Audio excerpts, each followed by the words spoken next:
on enchaîne pour le dernier talk de cette université. Je suis ravie d'accueillir Jérémy Soutz. Vous ne le connaissez peut-être pas, mais il gagne à être connu. Ça devient vraiment une belle personne à découvrir. Donc voilà, je l'invite à me rejoindre.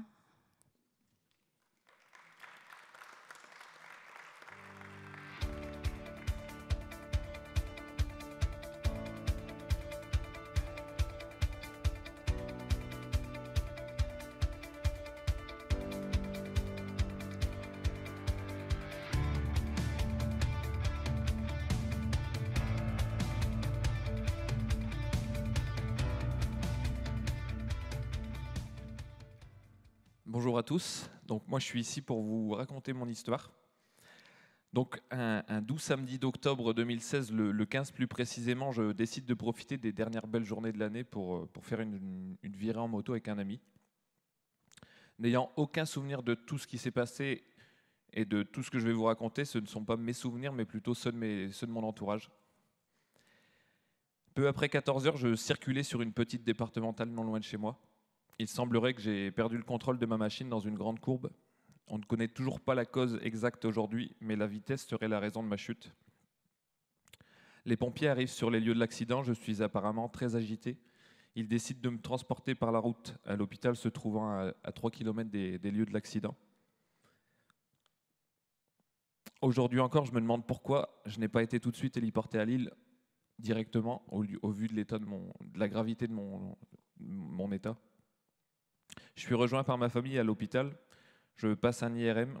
Le médecin prend mes parents à part dans une pièce. Votre fils a une fracture thoracique qui engendrait une lésion de la moelle épinière. Mes parents comprennent alors très vite que mon état est grave et que par la suite, ça va être très compliqué. Je suis alors héliporté au CHR de Lille où je dois être opéré le lendemain matin. Malheureusement, au moment de l'opération, j'ai une détresse respiratoire aiguë. Et mon état s'aggrave. Les médecins décident alors de me plonger dans un coma artificiel. Je resterai dans le coma jusqu'au 19 décembre 2016, jour de mon opération. Donc qui suis-je? Donc moi je m'appelle Jérémy Soutz, j'ai 31 ans, j'habite Huizerne dans les Hauts-de-France. Et depuis que j'ai 12 ans, je suis passionné par le métier du transport. Mon rêve à l'époque est de conduire un camion. À l'âge de 14 ans, j'effectue un stage de découverte professionnelle dans une entreprise de transport que mon père connaît, puisqu'il charge des camions de cette société. À la fin de ce stage, je sais que c'est le métier que je veux faire plus tard. À 15 ans, j'intègre le lycée professionnel de Grande-Synthe pour y démarrer un BEP conduite et service dans le transport routier. Et à l'âge de 17 ans, je termine mes études. Il me reste 6 mois à attendre pour avoir mes 18 ans et pouvoir récupérer mes permis en sous-préfecture. À 18 ans, je commence alors à travailler pour une entreprise non loin de chez moi. Je décide 5 ans plus tard de changer d'entreprise parce que j'ai envie de découvrir de nouvelles choses et de parcourir les routes d'Angleterre. Donc je me rends dans une société qui propose ses services à l'époque. À la sortie du coma, je ne sais même pas encore que je suis paralysé. Les médecins ne me disent rien. Et lorsque je pose la question, on me dit que c'est encore les effets de l'anesthésie de l'opération. À l'époque, je ne sais pas si je suis dans le déni, mais dans tous les cas, j'y crois. En janvier 2017, j'entame la rééducation au centre Jacques Calvé à Berck. C'est dès mon arrivée en centre de rééducation que je comprends que les choses sont plus graves que prévu, vu du nombre de personnes qu'on croise en fauteuil roulant dans l'établissement. Je comprends très vite ma situation et je comprends aussi très vite que si je veux retrouver une vie normale, je vais devoir me battre. J'accepte très vite ma situation, je n'ai pas le droit de me plaindre. En rééducation, il y a bien souvent pire que nous, malheureusement. C'est en rééducation que je me découvre une passion pour le sport. Une échappatoire, mais c'est également grâce à ces activités que je retrouve une certaine autonomie. Je me remets, je m'accepte, mais que vais-je faire de ma vie? En rééducation, on aborde assez vite le sujet du travail. Et lorsqu'on me pose la question sur mes envies de travail, une chose est sûre pour moi, j'étais chauffeur routier, je veux reprendre mon métier. Le personnel de santé de Berck me dit que cela va être très difficile en fauteuil roulant, je n'accepte pas et je décide de faire mes propres recherches. Un soir en rééducation, je prends mon ordinateur, vais sur Google et avec des mots-clés, je recherche fauteuil roulant, chauffeur routier, paraplégique. Je tombe alors sur des articles sur une personne qui vit à 45 minutes de chez moi, qui en 2010 a monté sa société de transport et a adapté lui-même son camion.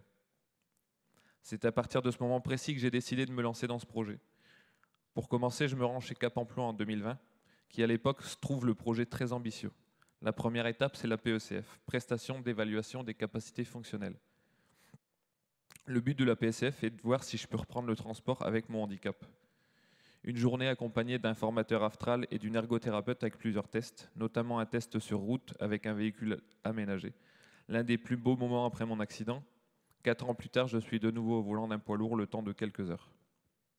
Une fois la PECF validée, je retourne sur Rennes pour faire régulariser mes permis, en passant un examen devant un inspecteur qui revalide mes permis.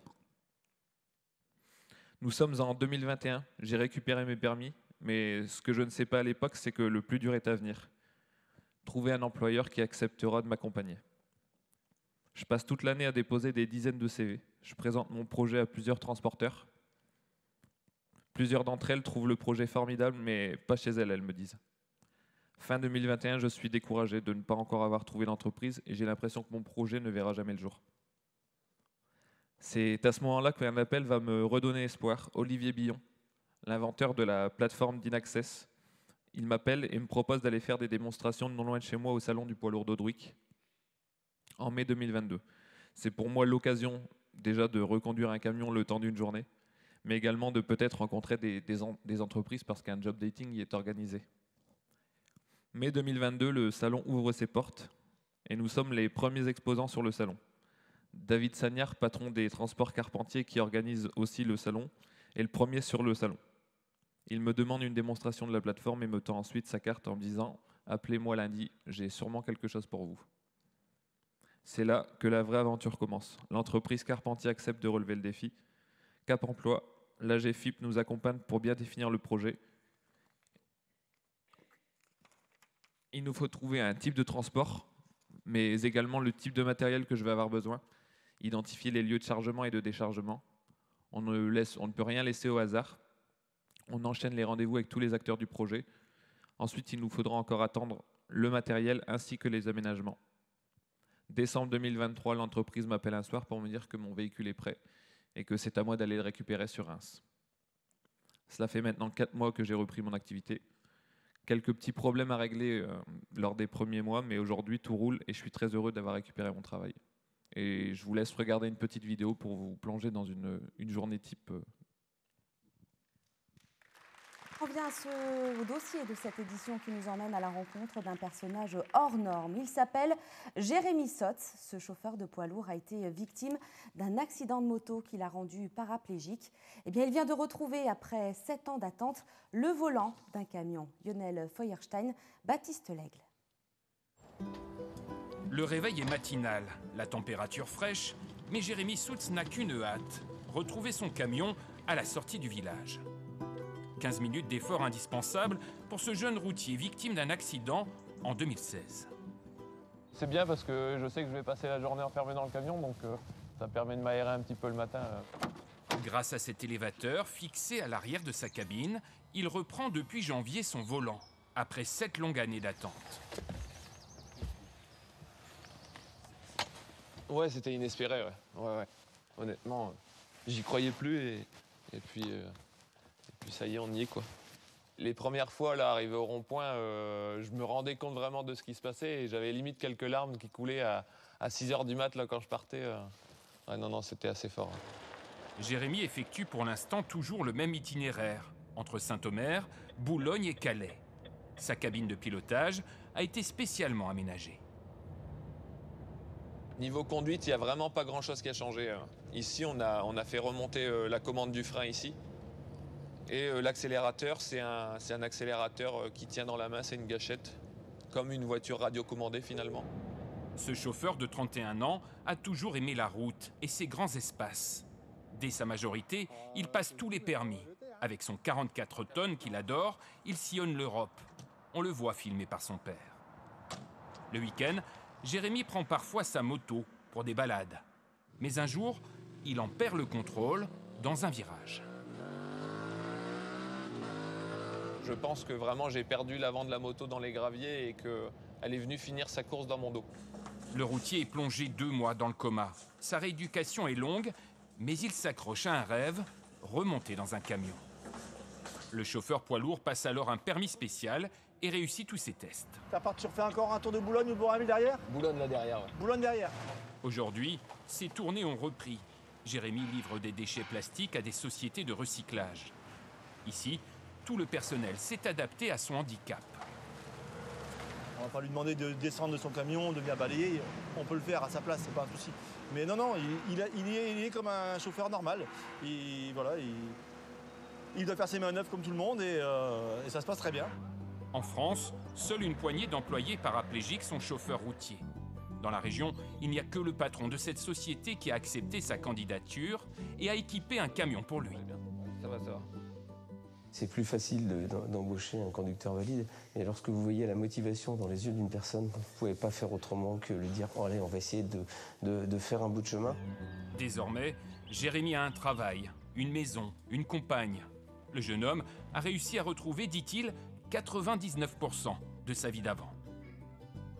C'est une grande fierté aujourd'hui pour moi d'avoir mené à bien ce projet et d'être chauffeur routier en fauteuil roulant et d'être le 4e ou 5e, je crois, en France. C'est appréciable d'avoir quelqu'un comme Jérémy à ses côtés parce que clairement, il est fort dans tout ce qu'il fait, il est très fort.